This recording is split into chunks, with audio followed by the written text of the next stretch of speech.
भारत के संविधान द्वारा राजभाषा के पद पर आसीन होने के कारण हिंदी का प्रयोजनमूलक रूप अत्यधिक उपयोगी तथा सक्रिय होने के साथ उसके प्रगामी प्रयोग की अनेक दिशाएं उद्घाटित हुई है। अतः राजभाषा हिंदी के बारे में भारत के संविधान तथा उसके प्रावधान के अंतर्गत निर्मित राजभाषा अधिनियम 1963, राजभाषा संशोधन अधिनियम 1967, राजभाषा नियम 1976 तथा अन्य कानूनी प्रावधानों की चर्चा एवं विश्लेषण आवश्यक हो जाता है। भारत के संविधान को 26 नवंबर 1949 को स्वीकार किया गया तथा 26 जनवरी 1950 से उसे लागू किया गया है। 14 सितंबर 1949 के दिन भारतीय संघ की राजभाषा के रूप में हिंदी को स्वीकार किए जाने का निर्णय संविधान सभा द्वारा किया गया था। अतः प्रति वर्ष 14 सितंबर को भारत भर में हिंदी दिवस का आयोजन किया जाता है। भारतीय संविधान के अनुच्छेद 343 से 351 तक राजभाषा से संबंधित है। राजभाषा हिंदी के प्रगामी प्रयोग से संबंधित राष्ट्रपति के आदेश। भारतीय संविधान में राजभाषा के बारे में किए गए प्रावधानों के अंतर्गत संघ की राजभाषा के रूप में हिंदी के प्रगामी प्रयोग से संबंधित राष्ट्रपति ने सन 1952 ईस्वी सन, सन 1955 ईस्वी सन तथा सन 1960 ईस्वी सन में आदेश निकाले हैं। इन आदेशों का सार यहाँ बताने का यत्न किया जा रहा है। राष्ट्रपति का आदेश 1952।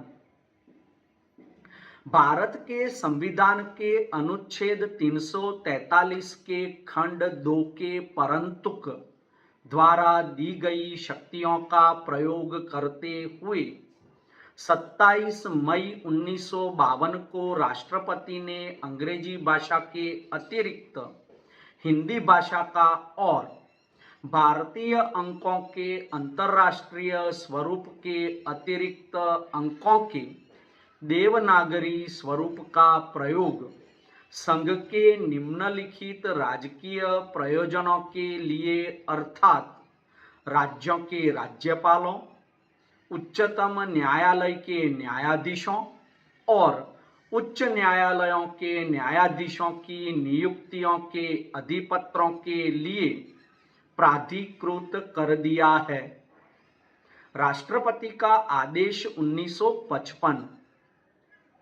संविधान के अनुच्छेद 343 के खंड 2 के परंतुक द्वारा दी गई शक्तियों का प्रयोग करते हुए राष्ट्रपति ने 3 दिसंबर 1955 को गृह मंत्रालय द्वारा अधिसूचना के रूप में सांविधिक आदेश जारी किया, जिसके अनुसार संघ के निम्नलिखित राजकीय प्रयोजनों के लिए अंग्रेजी भाषा के अतिरिक्त हिंदी भाषा का प्रयोग किए जाने का प्रावधान किया गया, जैसे 1.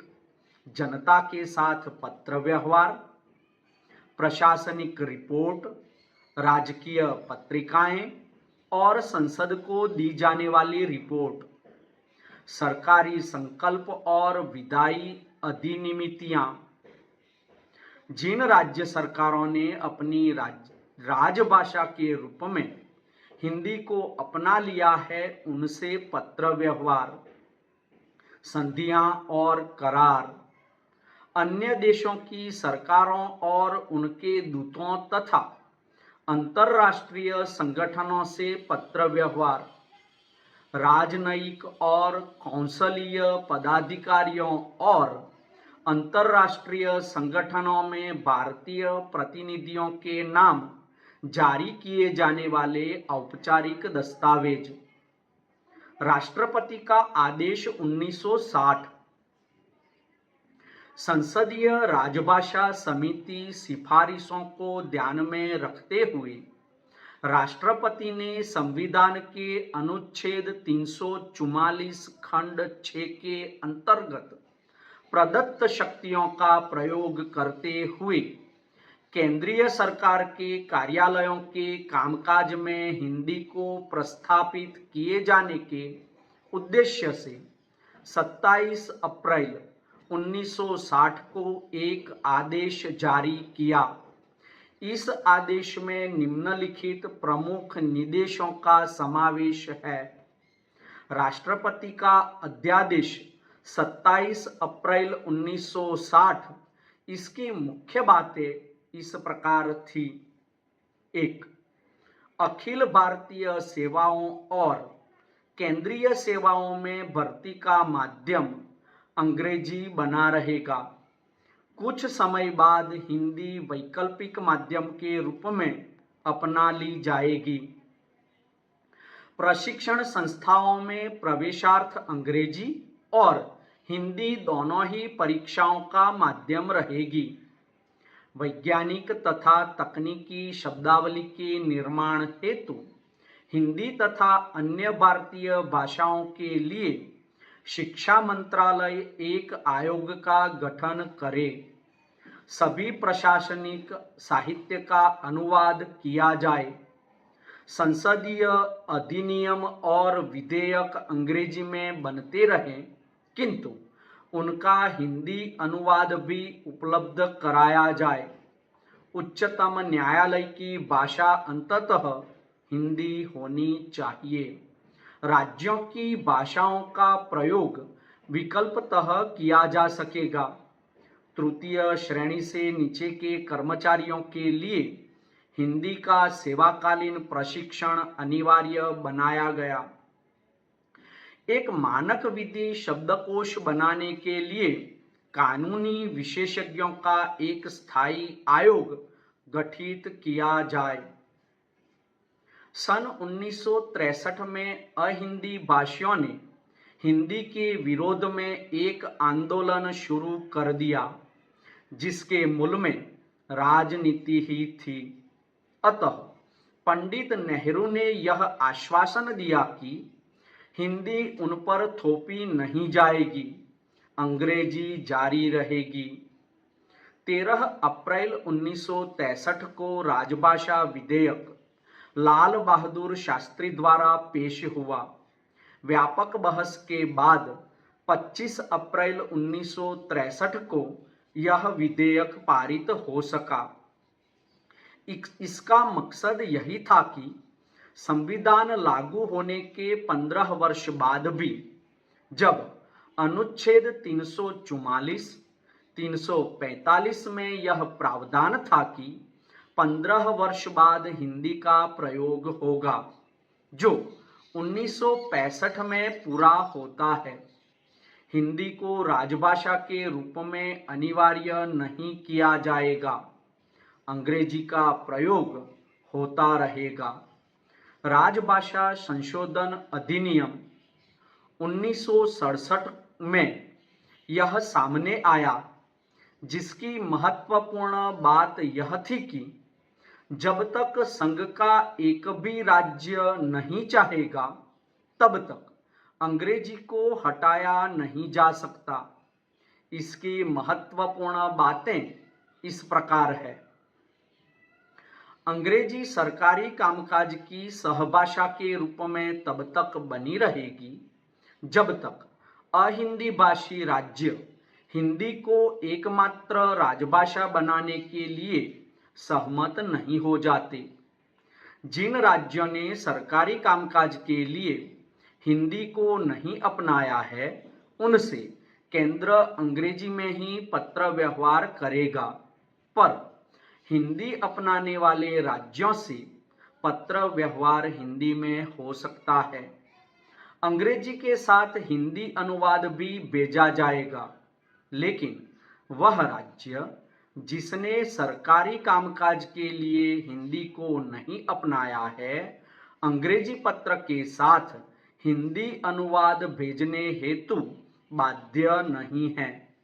केंद्रीय सरकार के विभिन्न मंत्रालय, विभाग, कंपनियां तथा निगम आदि के कार्यालयों के पारस्परिक पत्र व्यवहार में हिंदी पत्र के साथ अंग्रेजी अनुवाद तथा अंग्रेजी पत्र के साथ हिंदी अनुवाद भेजे जाएंगे। संविदा, करार तथा टेंडर फॉर्म आदि में भी दोनों भाषाओं का प्रयोग किया जाएगा। हिंदी की यथास्थिति।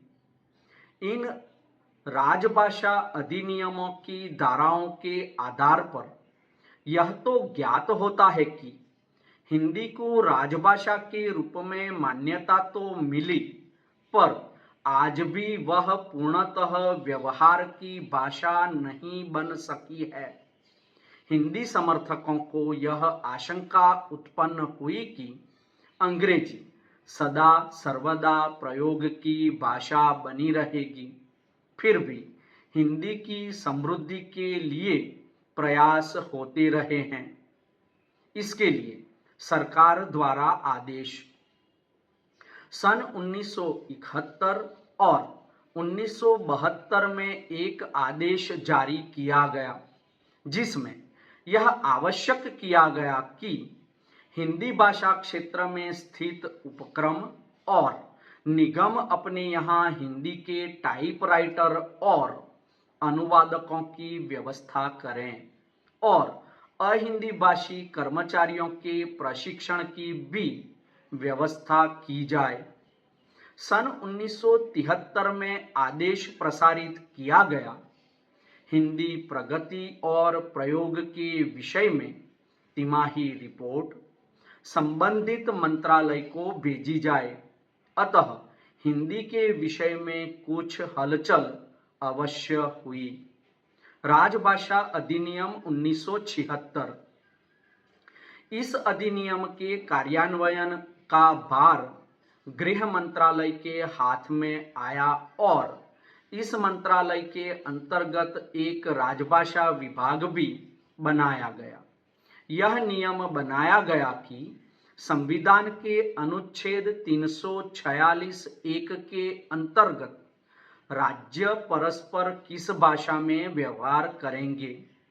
इसके उपरांत समय समय पर राजभाषा हिंदी को प्रोत्साहित और लागू करने के लिए केंद्रीय सरकार ने राष्ट्रपति के आदेशों का सकारात्मक रूप में लागू करने का प्रयत्न किया है।